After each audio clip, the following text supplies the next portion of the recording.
The Mummy is a hugely underrated adventure movie, but that doesn't mean it's perfect. What happened to Imhotep's final plague? Whose idea was that curse? And what's with those Egyptian side characters? We have questions. From a contemporary vantage point, it's hard to watch The Mummy without noticing that the movie is very much haunted by the specter of colonialism. In fact, the plot literally wouldn't advance if the English and American characters didn't reflexively feel that it was their right to go to Egypt and do basically whatever they wanted. Evie and Jonathan are reportedly part Egyptian via their mother, but they're played by white English actors using English accents and clearly read as essentially English. Like many characters in the franchise, they see the riches of Egyptian civilization as both a thing of the past and entirely up for grabs. Imhotep's rise acts partly as a commentary on all that. When you blunder into a culture and history you don't fully understand, you can unleash more than you intend to. No! You must not read from the book! You can also see the lingering presence of empire in the histories of Rick and Winston. The former first comes across Imhotep when he's serving in the French Foreign Legion, and the latter is a former British officer hanging around in Egypt because he misses the daring battles of his glory days. Egypt isn't quite home in The Mummy. It's a place where you're supposed to have colorful, dangerous adventures that take you out of your ordinary life. And for just about all the white characters, Egypt mostly exists as a playground, one in which you can make your name and find a fortune. It sure is nice that the Magi dedicate their lives to making sure Imhotep doesn't rise from the dead, but all of this could have been avoided if their ancient predecessors simply hadn't used the dreaded Hamdai curse in the first place. Imhotep's priests were mummified alive.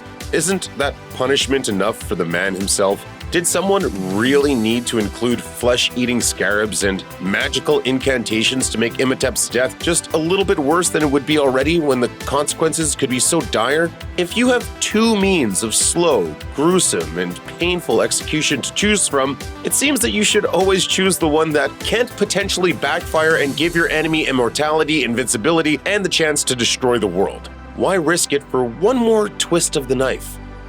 The Mummy features several well-written and prominent Egyptian characters. Ardith Bey is skilled, charismatic, mysterious, and even surprisingly funny. Meanwhile, Imhotep is a compelling, well-motivated villain with terrific screen presence. Even Dr. Terrence Bey, the museum curator and Evie's beleaguered supervisor, has some great scenes. But it's hard to avoid the fact that a lot of the other Egyptian characters are basically jokes, and those jokes often have a nasty racial component. The Warden is an undesirable travel companion who acts as a constant butt of the movie's humor.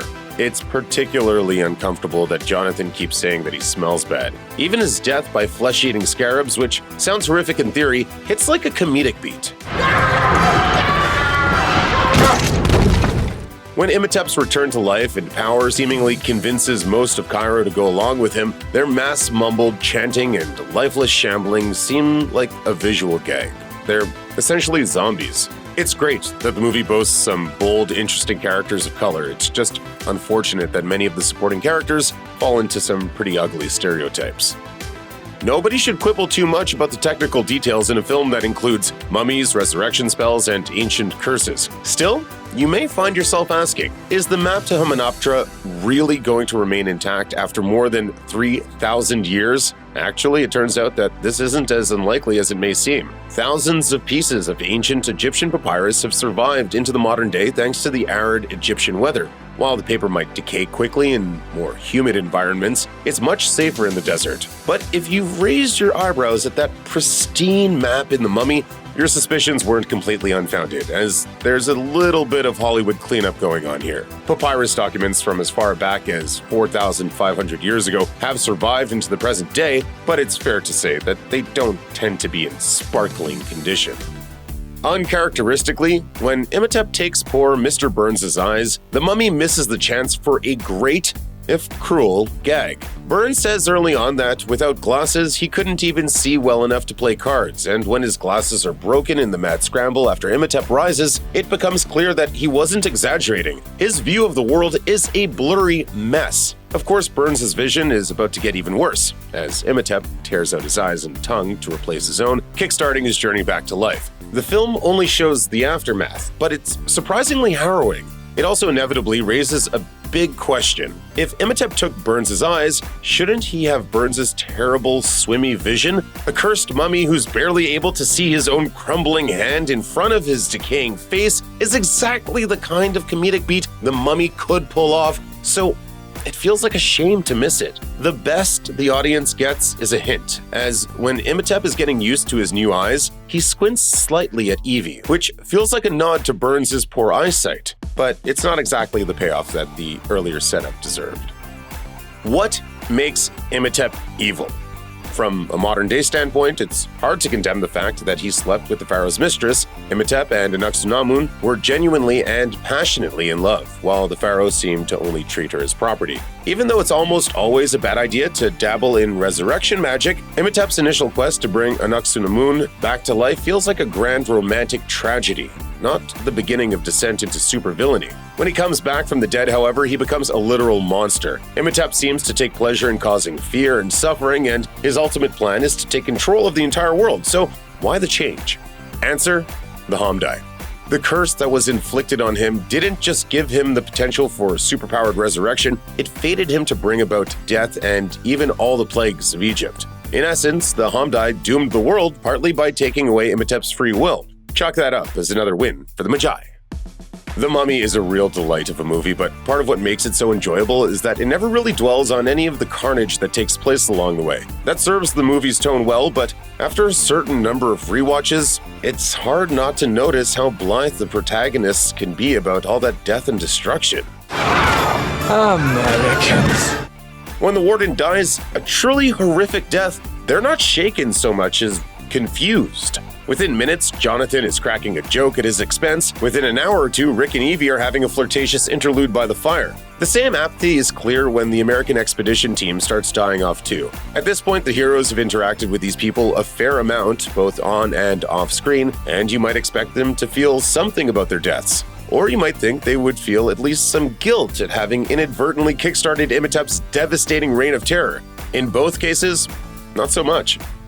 How long does someone have to be dead before it's okay to rob their grave? This may be an awkward question to bring up at a dinner party, but it's also something to think about while watching The Mummy. After all, the protagonists kick off the action by infiltrating a notoriously forbidden gravesite and excavating a corpse. Some of them are hoping for treasure, while others are just hoping for knowledge. But all of them are trespassing on a sacred cultural site and disturbing a grave. Is that really the proper, heroic thing to be doing? Honestly, the outcome of events in The Mummy suggests that it's probably not. Yes, the lead characters eventually escape healthy, whole, and in possession of plenty of treasure and sequel potential, but look at what they had to go through to achieve that happy ending, and look at how many of their fellow grave robbers got lost along the way. The Hamdai guaranteed Imhotep the power to summon the plagues of Egypt, and even before his death, he was skilled in the art of resurrection, and those life-sucking abilities also seem closely tied to the original curse. But where did the sandstorms come from? I love the whole sand wall trick. It was beautiful, you bastard. When Winston is flying Rick, Ardith Bay, and Jonathan in to try to rescue Evie, Imhotep does some impressive glowering and conjures up a massive storm to try to knock the plane out of the air. It's sort of a callback to something that happens when Rick first came across Amenoptera. He witnesses random bursts of sand flying into the air, and eventually, it all seems to form a giant, despairing face. It's a great visual, but if you stop to think about it, you might find yourself asking, why is Imhotep a master of the sand, and why can he control it when he's still technically dead? He can also turn into sand, pouring through a keyhole, and even whisking himself away in a sudden flurry of wind. Again, it's a cool effect, but where does it actually come from?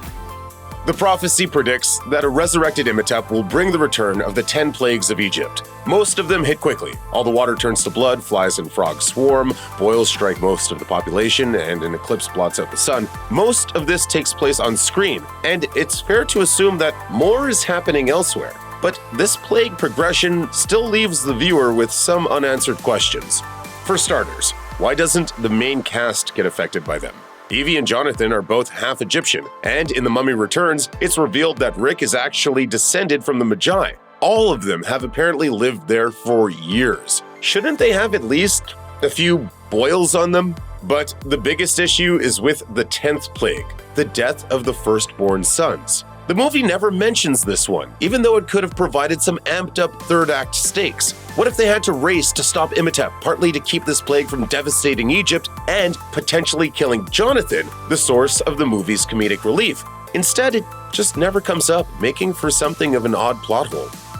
The 1932 Boris Karloff version of The Mummy was an out-and-out horror movie, and some of its chills remain in the 1999 update. This Mummy leans more towards old-fashioned adventure than horror, but it doesn't hesitate to incorporate more than a few skin-crawling scenes, and some of them are very dark indeed. For one thing, if you have a fear of being buried alive, the prologue is a genuinely torturous experience. Seeing Imhotep and his priests mummified and sealed into their coffins is bad enough, and the cruel cherry on top is the later revelation that Imhotep stayed conscious long enough to scratch a message into the inside of his coffin.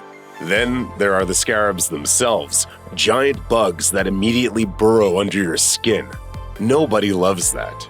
But the most wrenching scene might be the sad fate of Mr. Burns, Imhotep's first victim. As if it's not bad enough that the poor guy loses his eyes and tongue, he then has to unknowingly entertain his attacker. With bandaged eyes and awkward speech, he's clumsy, traumatized, and overwhelmingly grateful for some company and kindness. When Benny reveals that Prince Imhotep is actually there to finish the job he started, Burns' terror is devastating and makes for a monster moment worthy of the original movie.